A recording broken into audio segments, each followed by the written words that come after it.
పడిమెట్ల పైకెక్కి గుడికేగు భక్తులకు ఎదురొచ్చే బంగారు స్వామి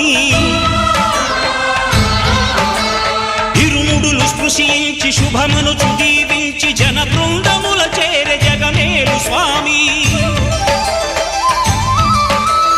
తన భక్తులొనరిల్చు తప్పులకు తడబడి ఒక పక్క ఒరిగెన ఓంకారమూర్తి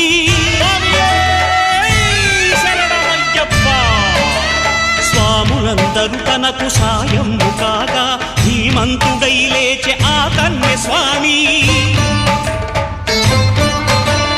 పట్టబంధము వీడి భక్తతతికై